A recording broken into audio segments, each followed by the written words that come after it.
Hello everyone and welcome back to our series on the Hebrew Revelation, James and Jude. This is session number 5, Linguistic Mistranslation in the Greek Revelation. So the main question that we want to answer today is this: which version is the original? The Hebrew version of Revelation or the Greek version of Revelation?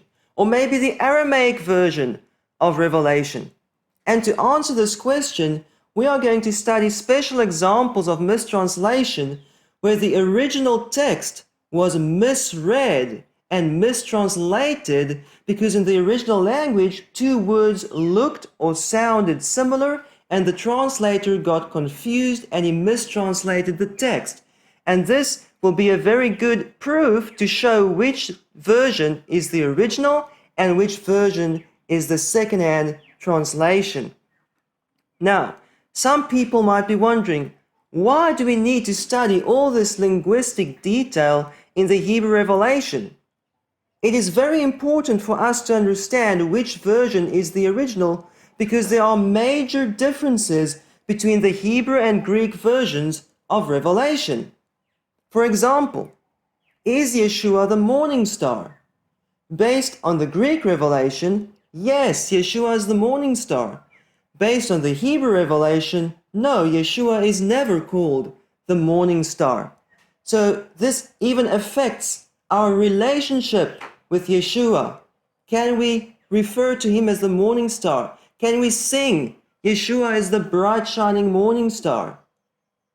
This depends on which version of Revelation is the original.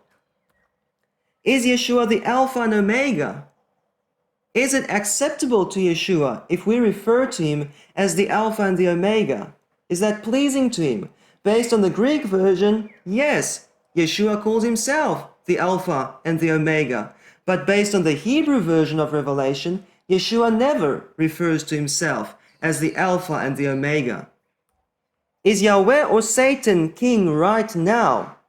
Based on the Greek revelation, Yahweh will begin to reign one day in future. One day in future, the kingdoms of the world will become Yahweh's kingdoms. Well, based on the Hebrew revelation and the Hebrew Tanakh, Yahweh is always king, and one day in future, Yahweh's kingship will become visible and apparent to everyone, and everyone will acknowledge Yahweh's kingship. Will the day and night cycle cease to exist on the new earth? Well, based on the Greek revelation, yes. Based on the Hebrew revelation, no, because day and night the gates of the New Jerusalem will not be shut. Based on the Hebrew revelation, there is no darkness or night inside the city, but on planet Earth, day and night continues as normal. So these differences not only affect our interpretation of Scripture and our understanding of future events, but even our relationship with Yeshua.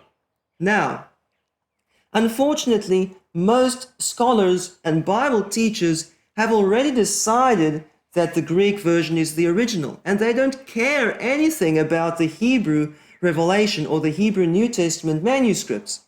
So let's start with some quotes. Here's a quote from a famous Greek New Testament grammar saying, "The Greek New Testament is the New Testament. All else is translation. Jesus speaks to us out of every page of the Greek." How do we know if this is true? Why do scholars just assume that the Greek New Testament is the original? Today, I want to challenge this assumption, and I want to show you clear evidence that will show us which version is really the original. And not only do most people believe in the Greek New Testament as the original text, but people are proud about it. And that's another reason why they don't want to hear anything about the Hebrew New Testament. Let's read this quote. "One who reads his Septuagint," that's the Greek Old Testament, "or Greek Testament." Now let's just pause there. What is the Greek Testament? Did you know that many scholars don't even refer to the New Testament, let alone Brit Chadashah, They simply refer to the Greek Testament. So this is prejudice. Why are we calling this the Greek Testament in the first place? Now let's read further. One who reads the Greek Old Testament or Greek Testament may proudly feel that he has access to the original oracles of divine truth, which Pope and Cardinal reach by a barbarous and imperfect translation, that he has a key of knowledge, etc., etc. So, people are proud about the Greek language and the Greek Bible. And although this quote was originally written to criticize the Pope and the Catholic Latin translation of the Bible, this is almost the same as the first quote, because people who read the Bible in Greek have access to the original oracles of divine truth, and all else is imperfect translation. Is this really true? And isn't it interesting that some people also elevate the Septuagint Greek Old Testament to the level where they say it is the original, even though everyone knows it's a translation? Everyone knows the Septuagint Greek Old Testament is just a translation from Hebrew, and yet some people think that that translation is better than the Hebrew original. Already at an early stage, the belief developed that the Septuagint Greek translation was divinely inspired and infallible, and hence the way was open for several church fathers to claim that the LXX, that's the Septuagint Greek translation, reflected the words of God more precisely than the Hebrew Bible. Now, if they could do this with the Greek Septuagint, in which everyone knows it's a translation, then maybe they also did this with the Greek New Testament. Maybe the Greek New Testament is also a translation like the Septuagint, and now people have elevated this Greek Bible and the Greek language to the point where they think it's the original. Some people go even further. Professor Houghton is confident that Greek, it is the basis of true culture. There is nothing like the Greek New Testament to rejuvenate the world. Don't you think this is maybe arrogant to say that Greek is the basis of true culture? Did you know that Greek is not the language used by the Creator in heaven? For example, if you look at the names of the messengers, the angels, for example, Gabriel. Gabriel has no meaning in Greek. It's just a lot of sounds. And in Hebrew, Gavriel means the mighty one, Gever, of El, of Elohim. It's a Hebrew name. How about Michael, the archangel Michael? In Hebrew, it's Michael, who is like El. It's a Hebrew name. In Greek, Michael doesn't mean anything. And so Yahweh uses the Hebrew language in heaven when he names his heavenly messengers. And how about Jesus, Jesus? The whole New Testament, the so-called Greek Testament, revolves around Jesus. Jesus has no meaning in Greek whatsoever. It's just a transliteration of the Hebrew name Yeshua. And Yeshua in Hebrew has meaning. It means Yah is salvation. Many people think it means Yah saves. That's the implied meaning, but the literal meaning is Yah is salvation. So Yahweh uses the Hebrew language in heaven and on earth when his son was born. By the way, Hebrew is the original language used since the Garden of Eden. Adam, Eve, Cain, Abel, and so on are Hebrew names, not Greek. So now to say that Greek is the basis of true culture is really an insult against Yahweh and against his chosen people and against the language that he uses. So today I want to challenge this prejudice that the entire New Testament was written in Greek. Even though everyone knows that the New Testament was not written by Gentiles. It was written by Jewish followers of Yeshua Mashiach, and Luke was a proselyte to Judaism, so there's no real Gentile author to any of the books of the New Testament. And yet we are being told that every single one of those books were originally written in Greek.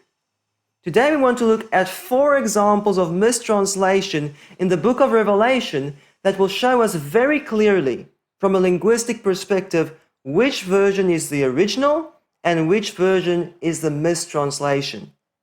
The first one of these examples is also covered in our introduction to Revelation, and the other 3 are new evidences that we have not discussed before. So the first one is in Revelation 18 verse 13, calves or chariots. Translated from Greek, this verse reads, "And animals and sheep and horses and chariots and slaves, even souls of men." Translated from Hebrew, this reads, "And cattle and sheep and horses and calves and souls of man." Now, some people say, who cares? What's the difference? This difference will help to prove which version is the original and which version is the translation. So indirectly, this difference will help to prove whether Yeshua is the morning star or not, whether Yahweh or Satan is king right now, and so on and so forth. It will show us where is the original text. So, to understand this difference, we must go back to the Greek and Hebrew languages. Read this in Greek and Hebrew. In Greek, this says, kai teine, kai probota, kai hippon, kai redon. That's the important phrase. Kai hippon means and horses, kai redon and chariots, kai somaton, kai psychas anthropon.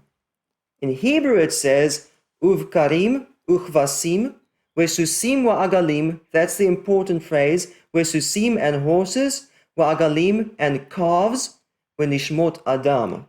So, there's a difference. The Greek text says redon, chariots. The Hebrew text says agalim, calves. How did this difference originate, and which text is the mistranslation? So to really understand this difference and how everything fits together, let's fill these words into a table so that you can clearly see the difference. The Hebrew word for calves is agalim, whereas in Greek it is moschon. The Hebrew word for chariots is agalot, and in Greek, redon. Now, here is the big problem. The Hebrew and Greek texts are not equivalent. The Hebrew text has agalim, calves, and the Greek text has redon, chariots. Now, based on the claim of most scholars, the book of Revelation was written in Greek by Yochanan. That would mean that Yochanan originally wrote redon, and that the Hebrew text is a mistranslation and a corrupt text. Now, here is the big question. Is it possible to misread the Greek word redon and therefore mistranslate it into Hebrew? In other words, is it possible to misread redon and think you're reading moschon? In other words, you read chariots, but you think you're reading calves, and therefore the translator got confused and he mistranslated the Greek text into Hebrew. Is that possible? And the answer is obviously not, because these 2 Greek words are very different. Now, they have the same ending, omega nu, but that's just the genitive plural case ending. For example, if you look at these English words, calves and chariots, both end in an S. That doesn't cause any confusion between calves and chariots. So the Greek omega nu is used in nouns to show the genitive plural ending in context here, merchandise of so and so and so, and of chariots. So that on doesn't really give the base meaning of the word. If you look at the first part, red versus mosch, and remember the on is just like the S in the English words calves and chariots, then these 2 Greek words are completely different. Is it possible to read red and think you're reading mosch? No way. So in other words, if the Greek text really were the original text, the Hebrew reading of agalim should never have existed, because we cannot misread or mistranslate the Greek text. Now, what if the Hebrew text is maybe the original? What if Yochanan, the Jewish follower of Yeshua HaMashiach, wrote the book of Revelation in Hebrew and he wrote Agalim? Is it possible that someone would have read Agalim and thought it's the same as Agalot and then they mistranslated the Hebrew text into Greek? Is that possible? Well, let's have a look at these two Hebrew words. The first one, Agalim, and the root letters are Ayin, Gimel, Lamed, and then the im at the end is just the masculine plural ending. And at the bottom we have Agalot, the root letters being Ayin, Gimel, Lamed, and then a feminine plural ending, Ot. So the only difference between these two words in Hebrew, superficially, seems to be their gender. The one is masculine plural, the other is feminine plural. So if you're concentrating on the first part, which gives the base meaning, the root, then you'd think these two words are basically the same, Agalim, Agalot, and only the gender is different. And if you're translating the text from Hebrew into another language, it's very easy to disregard the gender, because if you're translating this into Greek or English or Latin or whatever, who cares what the gender of chariots is in Hebrew? We're translating this into another language, and it's very easy to forget that Agalim and Agalot are very different words. Agalim is from the masculine singular form Egel, which is a young bull or a calf, whereas Agalot is from the singular form Agalah, which is cart or chariot. And so if you don't pay great attention to the ending, and you think the entire meaning is contained here in the first part of the word, then it's easy to get confused. In fact, I did. The first time that I translated Revelation from Hebrew to English, I translated Susim wa Agalim as horses and chariots. Why? Because I didn't realize what a big difference the gender makes, and horses and chariots have a very strong connotation. And so if you see horses and then you see the correct root and the correct number for chariots, then it's very easy to miss the gender and think it doesn't make a difference. And then when I checked my translation the second time, I saw, oh, I made a mistake. This Agalim cannot mean chariots, but you can misread it and think it means chariots. So in this example, the Hebrew text qualifies as the original text. Agalim qualifies as the original reading, which was confused with Agalot and mistranslated into Greek by the Greek translator.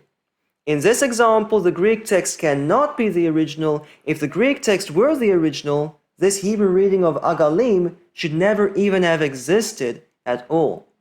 Now, let's also add the other languages, because some people say no, but Revelation was written in Aramaic, and others say no, these Hebrew New Testament manuscripts, they were all translated from Latin. Let's see. In Aramaic, the word used in Revelation in this verse in chapter 18 for chariots is markevata, chariots. The Aramaic word for calves is eglei. So, could someone have read markevata and they thought they were reading eglei, and so they mistranslated the Aramaic into Hebrew, into Agalim? Would that be possible? Does markevata and eglei sound similar or look similar? Do they have the same root letters? Not at all. How about Latin? The Latin word used in Revelation 18 verse 13 for chariots is redarum, whereas the Latin word for calves is vitulorum. Now the rum ending is the same. That's like the S in English in calves and chariots, or the on in Greek in moschon and redon. But if you look at the first part, reda versus vitulo, these two Latin words are completely different, meaning that no one could have misread the Latin text. No one could have read redarum and thought they were reading vitulorum, and therefore the Hebrew text is a mistranslation from Latin. That cannot happen. Only the Hebrew text qualifies. In this example, only the Hebrew text qualifies as the original reading from which the Greek version was mistranslated. And then from the Greek version, the Aramaic and Latin versions also follow this mistranslation. So remember, although the Aramaic New Testament contains some books that seem to have been translated from Hebrew rather than Greek, they were later edited to line up more exactly with the Greek text of the New Testament. And that's why in all of the examples that we're covering today, the Aramaic and Latin versions simply follow the Greek version. So, by the way, let's go back to the context of Revelation 18 verse 13 and read the whole verse. Translated from Hebrew, it says, "And wine and oil and white bread and wheat and cattle and sheep and horses and calves and souls of man." Can you see that in the first half of this verse, we are reading about non-living, plant-based things: wine, oil, white bread or fine flour, and wheat. And then in the second part of the verse, we read about living creatures: cattle, sheep, horses, calves, and souls of man. Now, the Hebrew word for cattle is a generic term that sometimes includes other large livestock animals like camels, etc. And calves is just a more specific term. So can you see that if you're translating phrase by phrase, horses and chariots make a good match. But if you look at the context of the whole verse, then calves matches the context of living creatures. Chariots doesn't really match the context of the whole verse. So the Hebrew reading not only linguistically qualifies as the original reading in this verse, but even contextually it seems to be the correct and original reading, which was then misread and mistranslated in the Greek translation. Well, that's only one example. So let's move on to our second example of mistranslation. Revelation 14 verse 8. And remember, the question that we want to answer is the Hebrew or Greek text of Revelation the original? So, translated from Greek, it says, "She who made all nations drink of the wine of the fury of her fornication." Translated from Hebrew, it says, "For she corrupted all the peoples with the wine of her fornication." So if you're wondering what difference does this make, these linguistic mistranslations will help to prove which version is the original and which version is the mistranslation. That's why it's so important to understand these differences. So let's go back to Greek and Hebrew. In Greek it says, "He ek tu oinu tu thimu tes porneas autes pepotiken pantata ethne." So this word pepotiken is a third person singular verb meaning he or she caused to drink. So even though in English it's several words, in Greek and Hebrew, to make to drink or cause to drink is one word or one concept. But the Hebrew text doesn't say she caused to drink. So let's read the Hebrew text. Ki hi hishkit im hayayin shel znutah lechol ha'amim. And this word hishkit is the important one, which means she corrupted. But it's a difficult word because the root letters are shin, kof, and tet, shakat, which mean to be silent, and then this is hishkit, it's the hif'il, to cause to be silent. So it's unusual. She caused all the nations to be silent with the wine of her fornication. What does that mean? It is confusing if you read this for the first time because the word shakat is never used in the Old Testament in this way. However, there are other synonyms in the Tanakh, in the Hebrew Old Testament, that show us that in Hebrew thinking, to silence and to destroy are synonymous. So for example, the word tzamat. Based on Holiday's lexicon, tzamat in the kal means to silence, in the nifal to be silenced, in the pial and pilpal to silence, and in the hif'il to silence. However, based on Klein's Concise Dictionary of Classical Hebrew, tzamat in the kal means to put an end to life, and the nifal to vanish, and the pial and pilal to annihilate or consume, and in the hif'il to annihilate, or as a noun, destroyer. So to silence, to annihilate, to consume, to destroy, to corrupt, and so on are synonymous terms in the Hebrew language. Now, tzamat is not the only example. There are other words too, like damam and dama, both which mean to be silent, and the passive to be silenced, but it very often means to be destroyed. So to silence and to destroy, and to corrupt and annihilate and consume and so on are synonymous terms in Hebrew. So that's what it means if it says here in Revelation, hishkit, it means she corrupted or she destroyed. Now, this Hebrew word hishkit is technically a masculine verb. However, Hebrew often uses masculine to include feminine, and sometimes the Hebrew language will purposefully use the masculine form of a verb with a feminine subject to place emphasis on the subject. In other words, hishkit could simply include feminine, or this could place emphasis on she herself corrupted all nations with the wine of her fornication. Okay, so hishkit is the Hebrew word for she corrupted. In Greek, that would be efsarken, she corrupted. The Hebrew word for she caused to drink is hishkata, and in Greek, perpotiken. Now here's the big problem. The Hebrew text has hishkit, she corrupted. The Greek text has perpotiken, she caused to drink. So one of the two is a mistranslation, right? Which one is it? Most scholars claim that Revelation and the entire New Testament was written in Greek. Well, that would mean that Yochanan wrote perpotiken in Greek. Okay, so is it possible for someone to have misread and mistranslated the Greek text? Because if we can't misread the Greek text, then where does the Hebrew reading come from? Let's read these two Greek words, perpotiken and ephsarken. Both these words end in ken because that's just a third-person singular ending. For example, if you look in English, she corrupted and she may drink. That she corresponds to the ken here in these two Greek words. That doesn't cause any confusion between corrupt and cause to drink.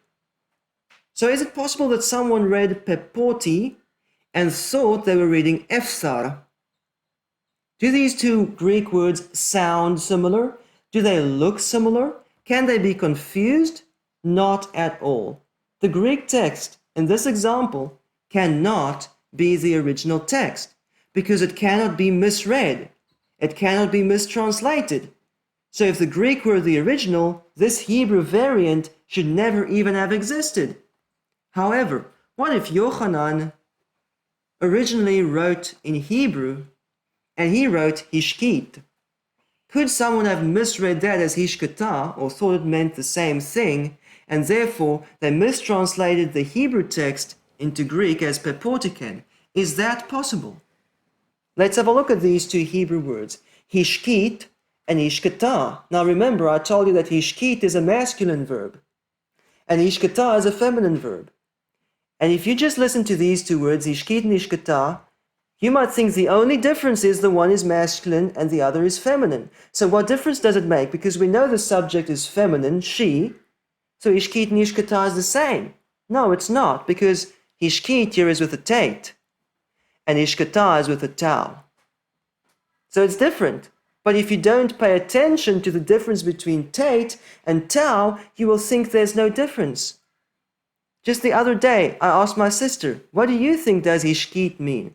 And she said, I think it means to give water. And I didn't tell her that it was spelled with a tate. And she was thinking of the spelling with a tau. And with a tau, hishkata means to give water or to cause to drink. And remember, in some dialects of Hebrew, there's no difference in the pronunciation of tate and tau. And if there is a difference, the tate is pronounced t and the tau t. It's a very slight difference. And because this Hebrew word hishkit is confusing, and it's never used in this sense in the Tanakh, in the Old Testament, it could very likely have been confusing for the Greek translator. And then what happens if you're translating a text and you don't understand a certain word? You try to think of the closest possible word that you do know to try and understand the word that you don't know. And if you don't pay great attention to the tate versus tau, you might think it's the same thing, and the Hebrew text can be misread and mistranslated into Greek very easily, whereas the Greek text cannot be misread or mistranslated because it's not ambiguous and these two words don't look or sound similar. Now, did you know that the same types of differences also exist between the Hebrew text of the Tanakh of the Old Testament and the Septuagint Greek translation? Professor Emmanuel Tov writes, in sum, everywhere in the Hebrew Bible appear words that are problematical for the translators. So you see, difficult words in the Hebrew Bible is actually part of authenticity. The original authors knew Hebrew much better than we do. We only know the words that were actually recorded in the Bible and the Mishnah and so on.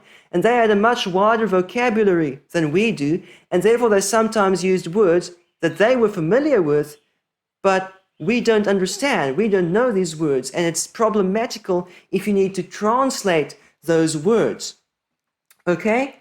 And then let's read further. We can see the translator struggling with unusual and poetical words and forms. Isn't that what we're seeing here in the Hebrew text? This is an unusual word, and the translator couldn't correctly translate this into Greek, and he mistranslated this as perpotiken, she caused to drink, instead of she corrupted. The same differences also exist between the Hebrew text of the Tanakh and the Greek translation. Let's read further. The translator had several options, among them leaving words untranslated, turning to the context, providing provisional translations based on lexical exegesis and etymology, or manipulating similar Hebrew letters in the course of translation, etc. These are known techniques that were used by the Septuagint translators when they had to translate a difficult word that they didn't understand. They would even change the letters or manipulate similar Hebrew letters to obtain a translation if they did not understand the original text. Well, that seems to be what happened here in the Hebrew version. We have ishkit with the tate, and it's rare, it's unusual, and you need to study synonyms in the Tanakh before you'll understand it. And it seems the translator thought that it should have said ishkata, or maybe this was the closest word that he knew to ishkit, and so because the tate and tau sound so similar, it was translated as if it makes no difference. This is an example of mistranslation, and the same types of mistranslation also exist in the Septuagint Old Testament. Let's also add the other languages, Aramaic and Latin. The Aramaic New Testament says ashkayat, she caused to drink, and the Aramaic word for she corrupted is chablat. The only part that's the same is the at the end, that's the she part, that's the third person singular feminine ending, like the she in English. If you look at the first part of ashkayat and chabalat, these two words are completely different, which means that no one would have read ashkayat and they thought they were reading chabalat and therefore they mistranslated the Aramaic text into Hebrew. That's impossible. Let's look at these two Latin words. The Latin version of Revelation says potavit, for she may drink, whereas the Latin word for she corrupted would be corrupit. They both end in it, that's the third person singular ending, but the rest is very different. Potav versus corrup, two very different words in Latin. So, in this example, the Latin text cannot be the original, or the Hebrew variant would not have existed. The Aramaic text cannot be the original. The Greek text cannot be the original. Otherwise, this Hebrew reading, hishkit with a tate, should never have existed. And yet it does. So only the Hebrew text qualifies as the original reading from which the Greek, Latin, and Aramaic texts were mistranslated. Now, there's a counter-argument that some people might bring up, and they might say, no, but Revelation was written in Greek, and then someone translated perpordican into Hebrew as hishkata, which is correct, and then by mistake someone changed hishkata into hishkit. As they were copying in Hebrew, someone made a mistake and changed hishkata into hishkit. Is that a possibility? And the answer is no, for several reasons. Number one, when scribes are copying the Hebrew Bible, they're not supposed to change the text or interpret or explain the text. There's no reason, if it ever said hishkata, there's no reason for a Hebrew scribe to change that into hishkit, because he did not have to interpret or explain the text. These types of differences tended to come in translation, because in translation you cannot just copy the words, you must interpret and explain every word. That's why these differences tend to come in translations. A second reason why hishkata would not be changed into hishkit is that hishkata is an easy word. It's commonly used in the Tanakh, in the Old Testament. It won't be confusing to anyone. Why would anyone read hishkata and think they're reading this difficult, unusual word hishkit? It doesn't work that way. Let's look at some English examples. Many people don't even know these rare English words here on the left-hand side. Let's look at the first example. Appreciate. It looks kind of similar to appreciate. If you don't know this English word appreciate, which means to bask in the sun, and you read it for the first time, you might think it was supposed to say appreciate, or you might misread appreciate and think you're reading appreciate, because it looks so similar and everyone knows the English word appreciate. However, if you do not know the word appreciate and you read appreciate, would you ever misread appreciate and think you're reading appreciate? It won't happen in that direction. And just so, no one reading hishkata in Hebrew would think they're reading hishkit with a tate, because that's the rare word. You're not going to mistake a common everyday word for a rare, unusual word that you probably don't even know. The second example here is perquisite versus prerequisite. These words look kind of similar in English, but they are very different. For example, in the context of a job application, a prerequisite is something that you must have or do before you can qualify to apply for the job, whereas the perquisite is an additional benefit that you will be given apart from your salary if you get the job. These have two very different meanings, even though they look kind of similar. So, if someone reads perquisite for the first time that don't know this word, they could misread this as prerequisite. But why would anyone start with prerequisite, which is a common word, and think they're reading perquisite, if they don't even know this word? It shows the direction in which the mistake would have occurred. So the bottom line is that the Hebrew reading hishkit could not have originated from a copyist error copying the Hebrew text, but it could very easily be misread in translation, because then you must interpret and translate, and hishkit, the more difficult word, could be easily mistaken for the more common word. By the way, if we look here at the context, we can also prove that this is not a copyist error. Based on the preposition, it says here, Ki hishkit im hayayin shel znutah. So, for she corrupted with the wine of her fornication, and then the object, all the peoples. Now, in Hebrew, the direct object is generally introduced, or very often introduced, with the preposition et. So, if this was supposed to say she caused all nations to drink the wine of her fornication, then the wine is the object of the verb caused to drink, the direct object. She caused all nations to drink what? The wine. Then it would have said et hayayin. So if this text said ki hishkit et hayayin, then we could have seen, oh, this is a copyist error. It should have said ishkata. No, we see the opposite. We see that the wine is not the direct object here in Hebrew. She corrupted with her wine, the object, all the peoples. This shows us the Hebrew text is not a copyist error, but it could be misread and mistranslated by anyone who doesn't understand this word. And remember, when Revelation was first written and spread around, they probably did not have 2 to 3 years to translate it and recheck and study every word before it was finally translated. They probably only had a couple of days or weeks to get this translated into the new language when people from another language wanted to hear what was written in Revelation. And that is why there are mistakes, because they couldn't check and recheck and refine, and it's very easy to misread this if you don't have time to go and study the exact meaning of this word hishkit.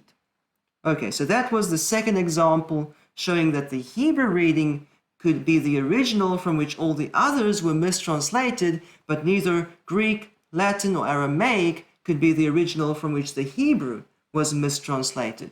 Let's move on to example number 3. Revelation 22 verse 9. Translated from Greek, it says, I am your fellow servant and of your brothers the prophets. Translated from Hebrew, it says, I am also of your company and your brothers the prophets. Fellow servant versus company. Which one is correct and which one is the mistranslation? Let's read this in Greek and Hebrew. The Greek text says, Syndulos su emi, I'm your fellow servant, kai ton adelphon su ton propheton. In Hebrew, it says, Ani me chavrutcha, I am of your company, umeachim nevi'im. So the big difference is Syndulos, fellow servant, versus chavrutcha, your company. Okay, which text is the original and which is the mistranslation? So let's talk first of all about the Hebrew word chavrutah. It does not occur in the Old Testament. In the Tanakh, it occurs 6 times in the Hebrew Revelation, and chavrutah means crowd or company. And in 5 out of the 6 occurrences, the Hebrew and Greek versions agree on the basic meaning of this word, and then in the 6th and final occurrence, there's a big difference. So let's quickly look at each of these occurrences. The first occurrence is Revelation 2 verse 9, chavrutat, and in Greek, synagoge, synagogue. That's not a bad translation because synagogue in Greek literally means gathering or assembly. Second occurrence is Revelation 7 verse 9, chavruta, and in Greek, ochlos, crowd or company, the exact equivalent. And then in chapter 17 verse 15, chavrutot, the plural form in Hebrew, and in Greek, ochloi, the plural form. In chapter 19 verse 1 and verse 6, we have chavruta, and in Greek, that's ochlu. In both these occurrences, that's just a different inflection of the same word, meaning crowd or company. And then in chapter 22 verse 9, the Hebrew says chavrutcha, your company, and the Greek says syndulos, fellow servant. So clearly in this last example in chapter 22 verse 9, there's a mistranslation. Either the Greek text is wrong or the Hebrew text is wrong. Which one is it? So let's fill these words into our table. Your company or crowd in Hebrew is chavrutcha. In Greek, it's ochlos su. The su means of you or your. And then your fellow servant in Hebrew is chavercha. The cha means your. And in Greek, syndulos su. Okay. Now, here's the problem. The Hebrew and Greek texts are not equivalent. They're different. Which one is correct and which one was misread and mistranslated? Is it possible to misread the Greek text? Most people say that Yochanan wrote the book of Revelation in Greek. That would mean that Yochanan wrote syndulos su. Okay? So that would have to mean that someone misread syndulos su, and they thought they were reading ochlos su, and then they mistranslated the Greek text into Hebrew. Is that possible? Now remember, the su part is just your. In English, you can see your company, your fellow servant. That's the su part in Greek. And furthermore, this os at the end of both these Greek words is simply the masculine singular nominative case ending. That doesn't really give the base meaning of the word. So you need to look at ochl versus sindul. Is it possible to read sindul and think you're reading ochl? Really? That is not possible. It's really not possible. These words are not nearly the same. They're not from the same stem or root. and they're not the same length, more or less. They're completely different. So the Greek text cannot be the original because we cannot misread and mistranslate the Greek text into Hebrew. If the Greek text were the original, the Hebrew text should never have said chavrutcha. This variant should never have existed if the Greek text is the original. But what if the Hebrew text is maybe the original? What if Yochanan originally wrote this in Hebrew and he wrote chavrutcha? Could someone have mistaken that for chavercha? Could someone have thought chavrutcha and chavercha have the same meaning? Let's have a look at these two Hebrew words. Chavrutcha is from the root chet, beit, and reish, and then the cha at the end is your. And here at the bottom, chavercha is also from the root chet, beit, and reish, and then the cha at the end meaning your. So unlike these two Greek words, these two Hebrew words do have the same root. And remember, I'm not the only person looking for the root letters. If you want to translate Hebrew, you must search for the root letters in nearly every word. If you can find the root letters, then you know the base meaning. So any translator would have done this, looking for the root letters in every Hebrew word. And if you do that, these two words look similar because they're from the same root. So, in this example, only the Hebrew text can qualify as the original reading, which was confused, or maybe they thought it's the same meaning because it's the same root, and then they mistranslated this into Greek. But no one can read singulo su and ochlo su and think it has the same meaning here in Greek. So you cannot misread the Greek text, but you can misread the Hebrew text. So let's also have a look at Aramaic and Latin. The Aramaic New Testament says, Knatach, I'm your fellow servant. And the Aramaic word for your company is kein shach. It does look a little bit similar, but the roots are different.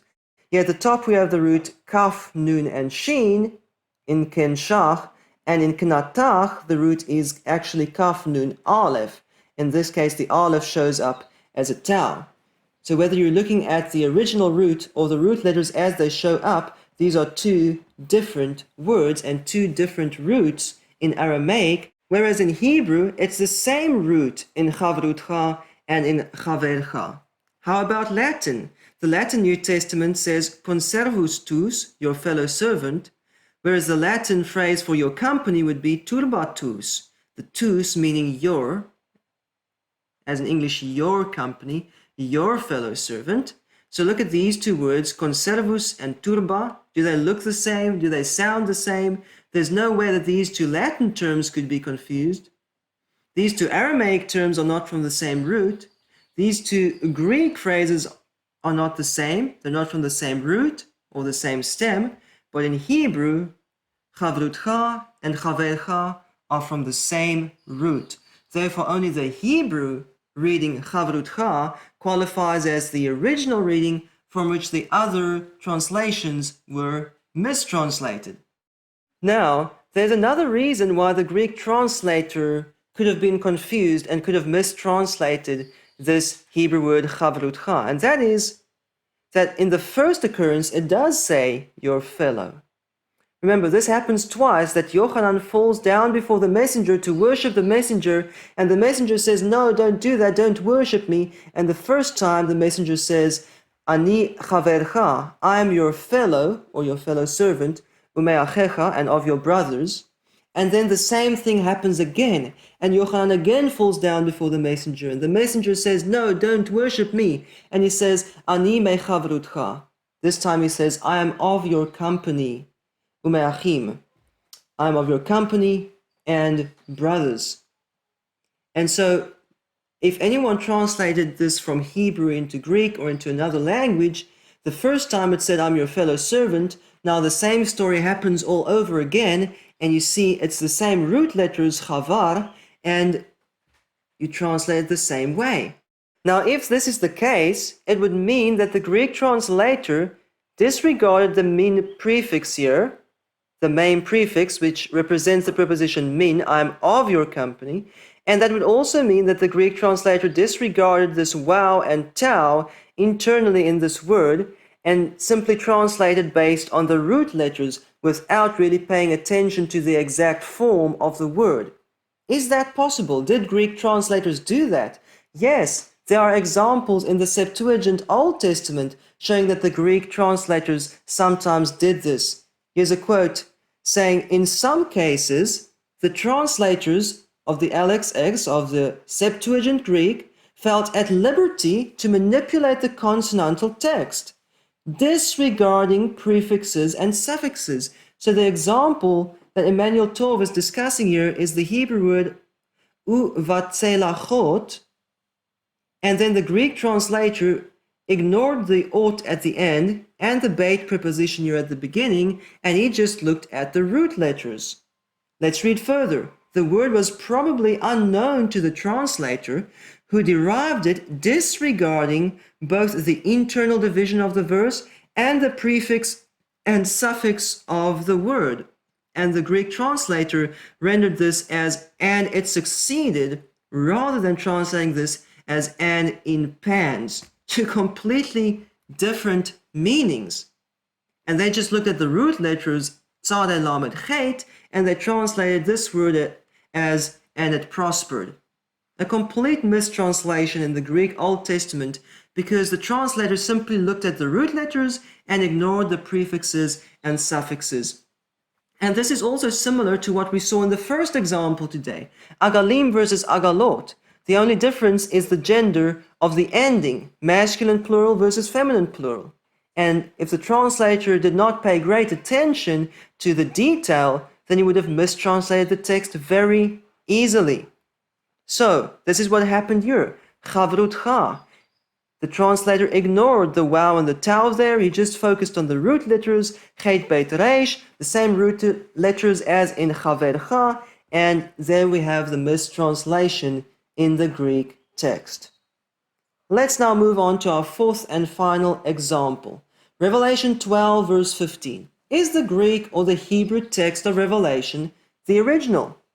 Translated from Greek, this verse says, "Then the serpent cast water out of his mouth to carry her away with a flood."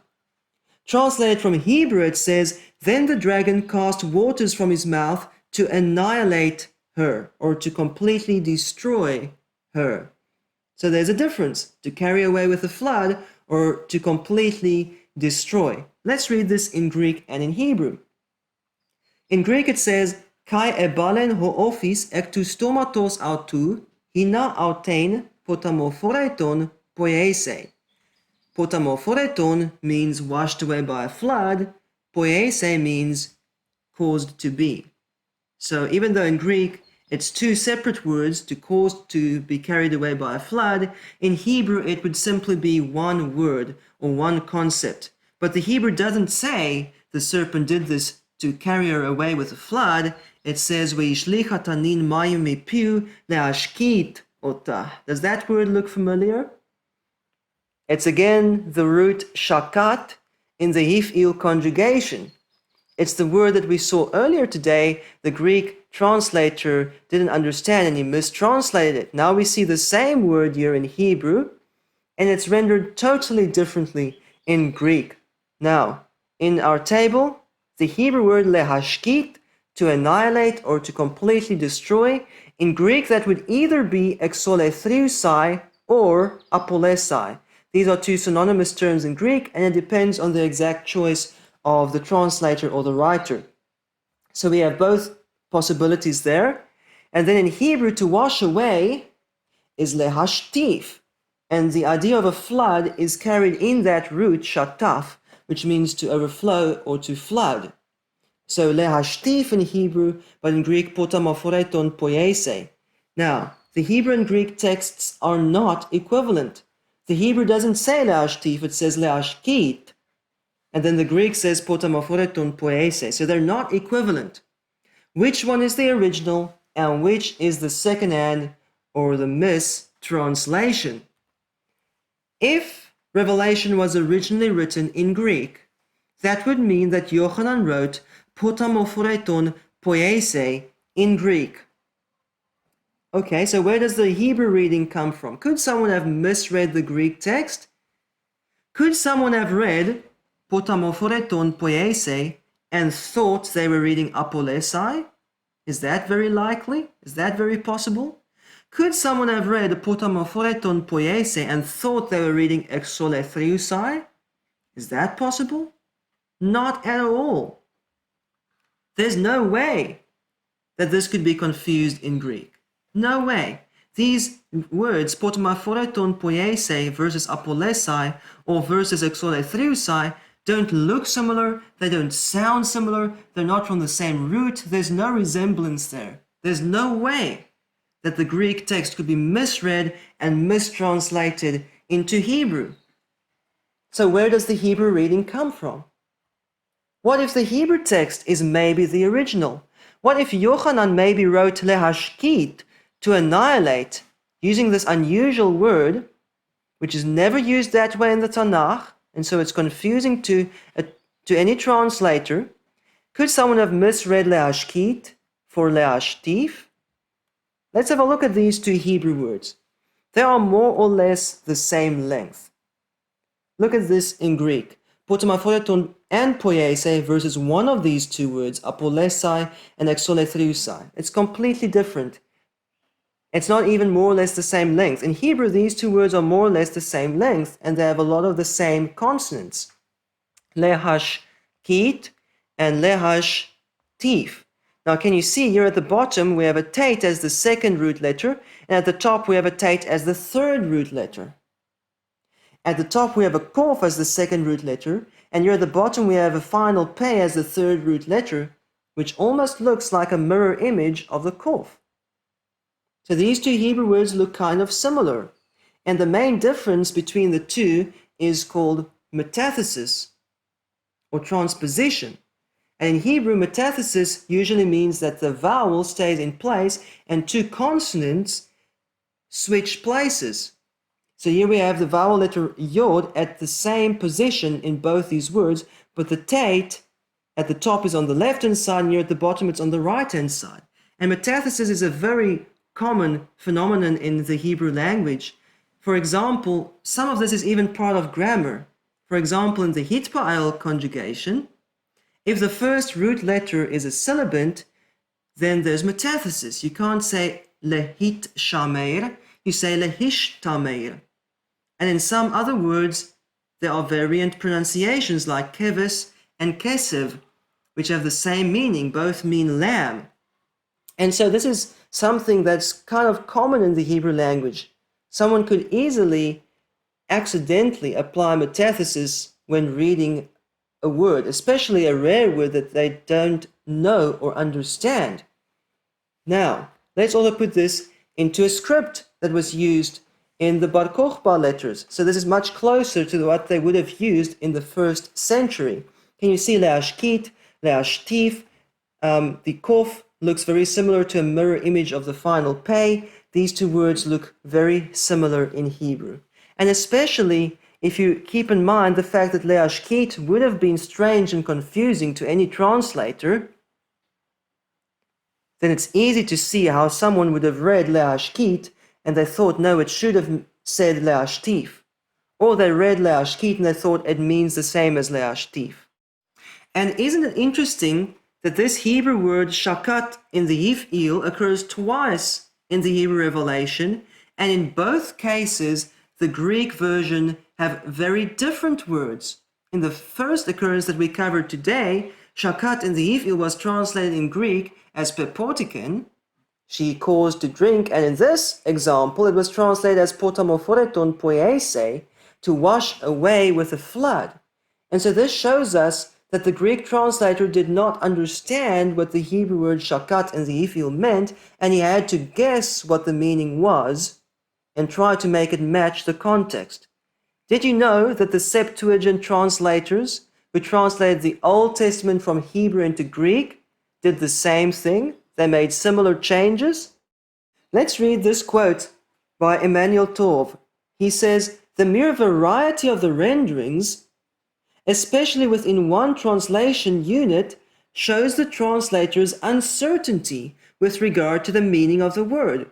Very often, the different equivalents are selected on the basis of their respective contexts. Isn't that exactly what we're seeing here in Revelation?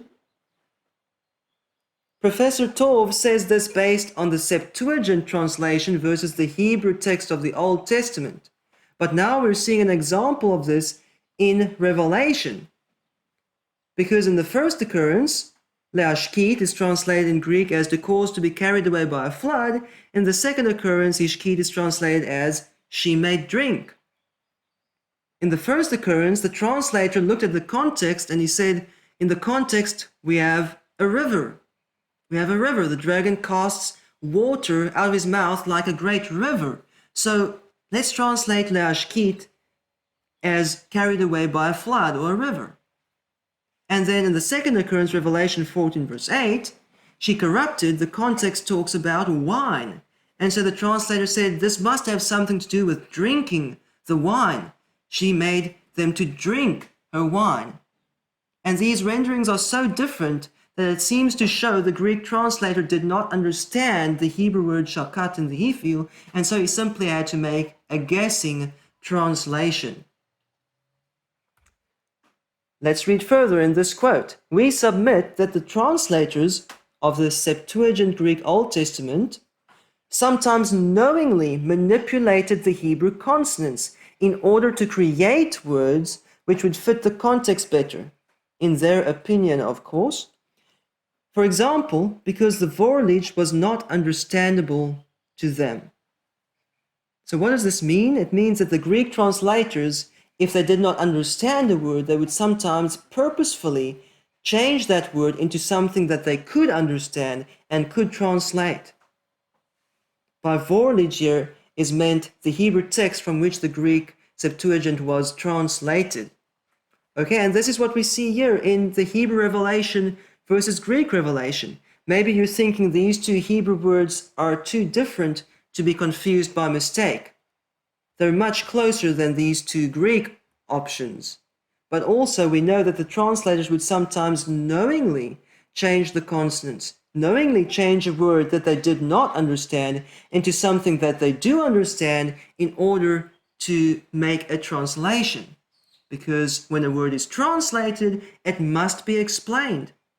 If you're simply copying in the original language, all you have to do is copy the consonants and the text never has to change. That's why the original language always preserves the text much better than any translation. So, let's also add the other languages, Aramaic and Latin. The Aramaic revelation says, Dashkilat mayane bedih, to cause her to be carried away by water, following the Greek version. Now, let's look at the Aramaic words for to annihilate. It would be either denaubeid or danshatek. Both those are possibilities. So, does denaubeid sound the same as dashkilat maya nebedih? Does it sound the same? Could there be confusion? Or maybe danshatek. Does it sound the same as dashkilat maya nebedih?